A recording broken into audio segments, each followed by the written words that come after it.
और नोबेल शांति पुरस्कार विजेता जिमी कार्टर का आखिरकार निधन हो गया। लेकिन ये इस वक्त हुआ है जब पनामा कैनाल को लेकर बड़े चर्चे चल रहे हैं। अब पनामा कैनाल को लेकर पनामा के राष्ट्रपति ने क्यों कहा कि ये तो नॉनसेंस है, ट्रम्प ने ऐसा क्या कह दिया है जिसको लेकर ये इतनी बड़ी बात कह रहे हैं। जानेंगे क्या है मामला। तो वहीं नेपाल की तरफ से साफ किया गया, न भारत ने न चीन ने हमारे साथ ऐसा किया है। अब कौन सा काम नेपाल के साथ हो गया है। जियोपॉलिटिक्स में बहुत कुछ चल रहा है, हमेशा की तरह जानने को मिलेगा बहुत कुछ। आइए जानते हैं इन खबरों को विस्तार से। अमेरिका के 39वें राष्ट्रपति रहे जिमी कार्टर का 100 साल की उम्र में जॉर्जिया स्थित उनके घर पर निधन हो गया। जिमी कार्टर 1977 से 1981 तक अमेरिका के राष्ट्रपति रहे थे। रॉयटर्स ने सोमवार 30 दिसंबर को अमेरिकी मीडिया के हवाले से जानकारी दी है। जिमी कार्टर का निधन उम्र संबंधी बीमारियों की वजह से हुआ है। सबसे लंबे समय तक जीवित रहने वाले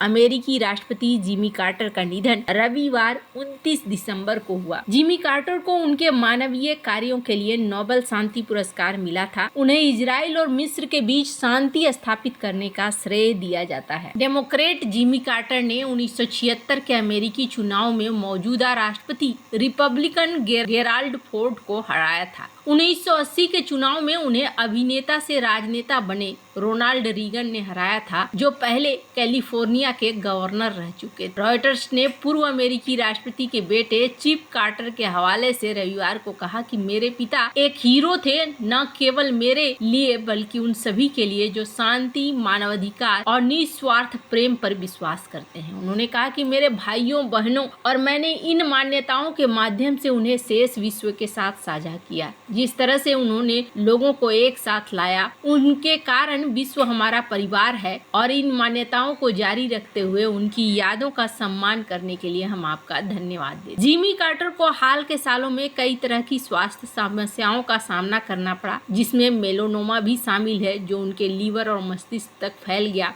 उन्होंने 2023 में हॉस्पिस देखभाल प्राप्त करने का फैसला किया, जो एक प्रकार की स्वास्थ्य देखभाल है जो उन लोगों के जीवन के गुणवत्ता में सुधार करने पर केंद्रित है जो घातक रूप से बीमार है। उन्होंने अतिरिक्त चिकित्सा हस्तक्षेप से गुजरने का विकल्प अपने लिए चुनने से मना कर दिया था। एक साल पहले जिमी कार्टर अपनी पत्नी रोजलिन कार्टर के अंतिम संस्कार में शामिल हुए, जिनकी मृत्यु 19 नवंबर 2023 को 96 साल की आयु में हुई थी। जिमी कार्टर ने अपने कार्यकाल के बाद किसी भी अन्य अमेरिकी राष्ट्रपति की तुलना में अधिक समय तक जीने का गौरव हासिल किया। उन्हें लोकतंत्र और मानव अधिकारों को आगे बढ़ाने के अलावा अंतर्राष्ट्रीय संघर्षों के शांतिपूर्ण समाधान खोजने में उनके योगदान के लिए 2002 में नोबेल शांति पुरस्कार से सम्मानित किया गया। उनके 4 साल के कार्यकाल के दौरान 1978 में इजराइल और मिस्र के बीच कैंप डेविड समझौते हुए, जिसने मध्य पूर्व में स्थिरता लाने में मदद करी। पर अभी जो ये समय है, ये समय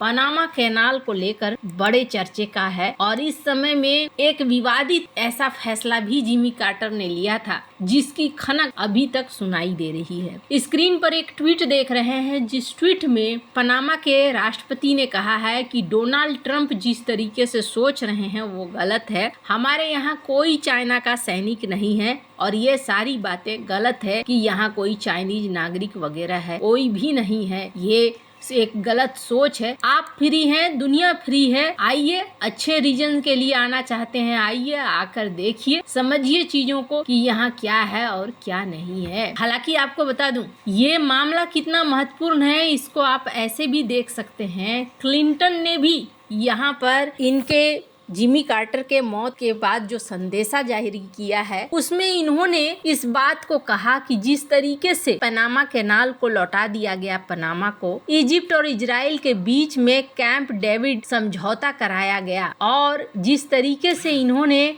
ऑनेस्ट इलेक्शन करवाए, शांति स्थापित करवाई, लोगों को अपने जीवन को अच्छा बनाने के लिए, रोगों से लड़ने के लिए ताकत प्रदान किया, ये सब कुछ उनका बहुत ही बढ़िया रहा है। मैं तो 1975 में उनसे मिला और उन्होंने मेरे राष्ट्रपति चुनाव के लिए भी समर्थन दिया था, वो बहुत ही अच्छे थे, वगैरह वगैरह इन्होंने कहा।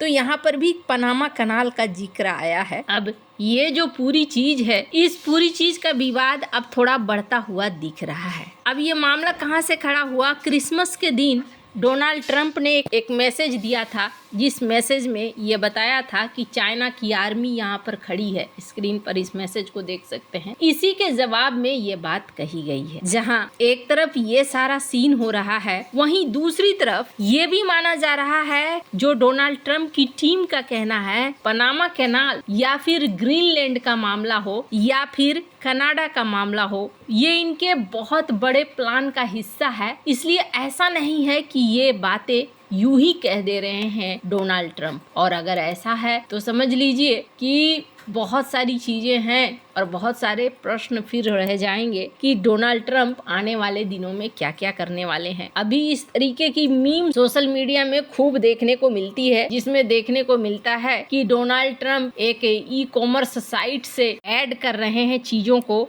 और इन चीजों में ये सारी चीजें यहाँ देखने को मिल रही हैं। खैर, आगे डोनाल्ड ट्रंप के आने के बाद क्या होता है सीन, वो देखने वाला होगा। और इन सब के बीच में नेपाल की तरफ से भी एक स्टेटमेंट आया है। स्क्रीन पर एक आर्टिकल देख सकते हैं। नेपाल के मंत्री ने और गवर्नमेंट के प्रवक्ता ने क्या कहा है? इन्होंने कहा है कि देखिए, हम तो इस बात को लेकर आप सबको आश्वस्त करते हैं कि लिपू लेख रास्ते को लेकर, मानसरोवर को लेकर किसी भी तरह की डील चाइना और भारत के बीच में ऐसी नहीं हुई है जिससे कि हमारे लिए कोई समस्या हो। इन्होंने हमारी अखंडता को कहीं से भी नहीं छुआ है और हम बिल्कुल भी सुरक्षित हैं, कोई दिक्कत नहीं है। दरअसल खबर फैल रही थी कि चाइनीज फॉरेन मिनिस्टर वांग यी और भारतीय national security advisor Ajit Doval ने जो एग्रीमेंट किया था लिपुलेख के रास्ते मानसरोवर पहुंचने का, इस पर इन्होंने कहा कि ऐसा कोई बात नहीं है जिसमें हमें डरने की कोई जरूरत नहीं है। मानसरोवर की यात्रा के लिए जो उन्होंने फैसला लिया है वो हमें किसी भी तरीके से प्रभावित नहीं करता है। नेपाल की जहां तक बात करें तो अभी भारत और नेपाल के बीच में रिश्ते उतने सही नहीं दिख रहे हैं जब से ओली आए हैं, पर दोनों देशों के बीच में जो सेना कमांडर्स का रिश्ता है वैसा ही है, व्यापार जैसा है वैसा ही चल रहा है। माना जा रहा है कि भारत भी यहाँ देख रहा है कि नेपाल आगे क्या करता है और किस तरीके से भारत के साथ रिश्तों को आगे बढ़ाता है। भारत के साथ रिश्तों को आगे बढ़ाता है या फिर टेंशन को आगे बढ़ाता है, ये सब कुछ ओली के हाथों में होगा। ओली के ऊपर निर्भर करेगा कि वो भारत के साथ रिश्तों को लेकर आगे चलना चाहते हैं या नहीं चलना चाहते हैं। अभी तो नेपाल ने चाइना के तरफ कदम बढ़ाकर सबसे पहले चाइना के साथ रिश्तों को बेहतर किया है। वैसे आपको क्या लगता है इन सब मामले में, आपकी क्या राय है? कमेंट कर जरूर बताएं। जल्द मिलते हैं अगले वीडियो में नई खबर के साथ।